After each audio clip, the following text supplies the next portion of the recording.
Hello everyone, my name is Roy Johns and this is my oral presentation for our senior thesis assignment. To begin, I would like to cover my abstract with you all. This senior thesis is in regard to the complex problem of sexual harassment in the workplace. I'm sure many of you have seen the news reports over the last several months and really over the past year and a half, as far as the women that have stepped up, and some men, to claim that they are victims of these types of egregious acts and are becoming more vocal in speaking about their stories and bringing about a great deal of attention to the topic. Due to sexual harassment in the workplace being such a pervasive issue, this topic deserves to be given special attention and is prime for interdisciplinary research, which is why I selected it for my assignment. The disciplines selected to complete this thesis were that of communication studies and human resource development.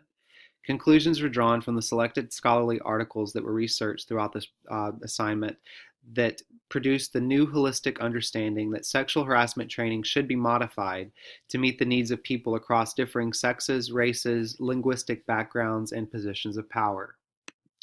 To give you some information on sexual harassment and to introduce my topic, the Equal Employment Opportunity Commission defines sexual harassment as unwelcome sexual advances, requests for sexual favors, or other verbal or physical conduct of a sexual nature that explicitly or implicitly affects an individual's employment, unreasonably interferes with an individual's work performance, or creates an intimidating, hostile, or offensive work environment. As many as 54% of women have experienced sexual harassment at some point in their lives, and a recent poll found that 33 million U.S. women have been sexually harassed in work-related episodes, with 14 million being sexually abused. These statistics are definitely unacceptable considering that 71% of all corporations have some sort of sexual harassment prevention policies in place. So, although sexual harassment in the United States is a broad and multifaceted topic, it can be narrowed to research the possible ways in which human resource professionals can implement practices and policies to reduce these threats. To cover some information on why I selected my two disciplines, the discipline of communication studies could give insight into how to best communicate a company's expectation on sexual harassment by paying closer attention to the needs of the diverse workforce that they employ, rather than relying on a one-size-fits-all approach. Also, the discipline of human resource development could yield thoughtful analysis of how human resource professionals can implement training on sexual harassment that will help to reduce these threats in differing occupations. Together, these two disciplines can be synthesized to create a new and improved type of training curriculum that could be more easily understood by all employees, which could potentially reduce sexual harassment in the workplace. So for my thesis, I selected the focus question of how can human resource professionals better implement employee training in the workplace that is specifically designed to resonate with people from differing sexes, races, linguistic backgrounds, and positions of power.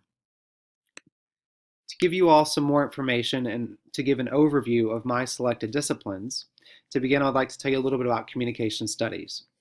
The discipline of communication studies contains a great wealth of knowledge and is a discipline that has grown substantially over the last century. Jimenez and Guillaume underscore this discipline's importance when they state, the increasing importance of mass media and of communicative phenomena in general has made this one of the most important fields in the social sciences. It has become imperative to understand the world and human beings in a communicative way. In this sense, an important practical function is served by communication studies. Communication is everywhere, and we need to be there to study it. In terms of human resource development, it is a burgeoning field of study. While there might be some disagreement on the origins and theories of the discipline of human resource development, its positive contributions to the workplace are undeniable. Swanson explains that human resource development is defined as a process of developing and unleashing human expertise for the purpose of improving organizational, work process, team, and individual performance. Human resource development efforts in organizations typically take place under the banners of training and development, organization development, performance improvement, organizational learning, career development, and management and leadership development. So then I wanted to also give you all a little bit of background about my literature review and how these pieces of scholarly articles came together to help me solve my focus question. The discipline of communication studies holds a vast array of information pertaining to the effectiveness of communication and is related to all facets of interpersonal communication. In turn, this discipline can uncover several pieces of critical information to deter sexual harassment in the workplace. First, information from the discipline of communication studies can be used to inform employees on what sexual harassment looks like from a multicultural perspective and on its negative implications. Also, the discipline of communication studies can uncover what type of training material will be retained and used for future use, thus offering beneficial delivery techniques for sexual harassment training. In terms of human resource development, the discipline of human resource development is a worthy contributor to this complex problem because it holds information on what is currently being done to undercut the issue of sexual harassment in the workplace.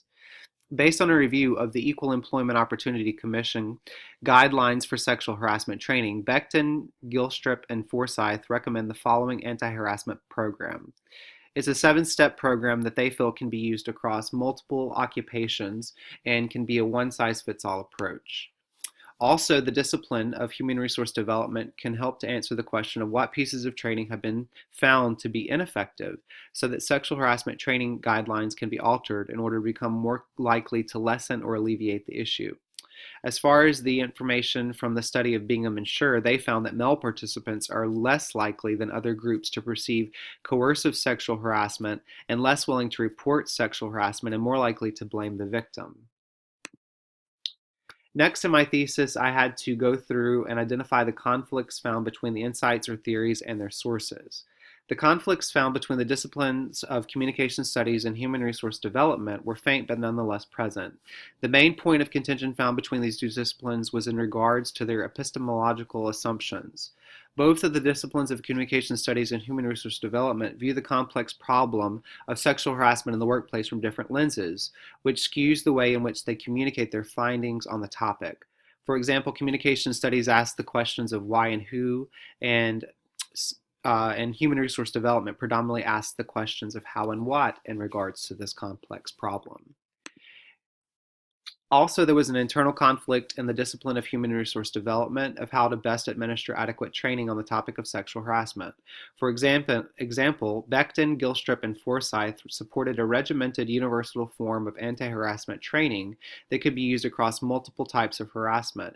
Conversely, Bingham and Schur maintained that training needs to be tailored to fit the needs of specific trainees, and that men were much less likely to participate in sexual harassment training, and that they were also more capable of not supporting training recommendations after completing such a program.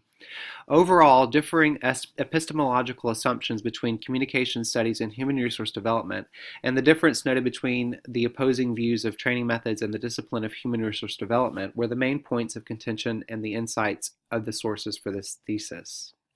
As we all know, creating common ground is a very important part of the interdisciplinary research process, and common ground for the conflicts between human resource development and communication studies were created through the technique of extension. Extension can be achieved by analyzing the reasoning that the disciplinary experts in the disciplines of communication studies and human resource development initially attempted their research. Upon further inspection, all authors cited in this thesis from both of the disciplines of communication studies and human resource development study this complex problem to lessen the amount of sexual harassment. That was their goal, and were aware of its growing negative implications in society. Overall, while epistemological assumptions differ between the disciplines of communication studies and human resource development, both sets of disciplinary scholars agree that sexual harassment is a pervasive issue within the United States and are committed to reducing the number of cases regarding this issue. Common ground was thus created by identifying that both disciplines of communication studies and human resource development share this goal. Moving on to the conclusions of my thesis, my comprehensive understanding was derived from the disciplines of communication studies and human resource development, after previously establishing common ground, so that and it was basically that I found that each of these disciplines has a passion to reduce sexual harassment. However, in terms of their approaches to the problem and from the results of their findings, both of these disciplines failed to produce a solution to the problem independently. By integrating these disciplinary perspectives, it is apparent that the research of both disciplines can be synthesized to produce a training program that could potentially reduce sexual harassment in the workplace. Human resource professionals, in turn, must formulate training methods that integrate these epistemologies of communication studies and human resource development so that it is tailored to meet the needs of people across differing sexes, races, linguistic backgrounds, and positions of power. The implementation of the comprehensive understanding of these disciplinary experts is relatable to the metaphor of nipping the problem in the bud. Accordingly, the complex problem of sexual harassment can be lessened by identifying ways in which training can be improved to increase its depth and breadth so that it can be used to reduce such threats across multiple occupations and when dealing with individuals that have differing sexes, races, linguistic backgrounds, and positions of power. To achieve this implementation, it should be put in place that sexual harassment training by human resource professionals should be administered through a 5-step process. Considering men are the primary perpetrators of sexual harassment, training on this complex problem should be oriented towards mitigating men's misconceptions and preconceived ideas of sexual harassment in order to achieve retention and implementation of the desired outcomes. Also, training must be representative of the cultural and linguistic attributes of the employees taking part in the training. Third, differing levels of training should be given to employees in differing departments. For example, supervisors must be trained more extensively on skills regarding the identification of sexual harassment and how their elevated positions could causally infer harassment without intention. In turn, employees should be trained on appropriate contact, along with the impacts of verbal and nonverbal communication, and how to report such issues when and if they occur.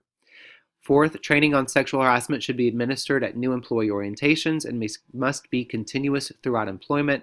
And finally, training on sexual harassment should be updated on an ongoing basis to include improved techniques and findings from future research on the topic. In regards to the critique of my thesis, more research could have been done to pull from the massive amounts of scholarly work that has been assembled by each of the selected disciplines of communication studies and human resource development. However, a strength was identified by discovering that I had developed an adequacy of each of the relevant disciplines that had been obtained through the pursuit of answering the posed focus question. This provided an understanding of how much and what kind of knowledge was needed from each discipline so that there was a comprehension of the material gathered, which ultimately aided in the construction of a new and more holistic understanding of the complex problem of sexual harassment in the workplace.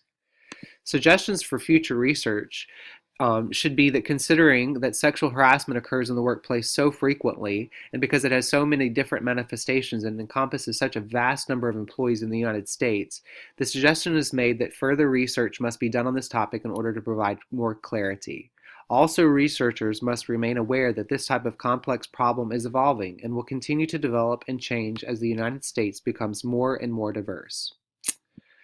And also, and just overall, the pervasiveness, intricacies, and difficulties in understanding the topic of sexual harassment in the workplace means that there are unending possibilities for disciplinary scholars to formulate new ways to test and hypothesize about future investigations and studies concerning this controversial and complex problem.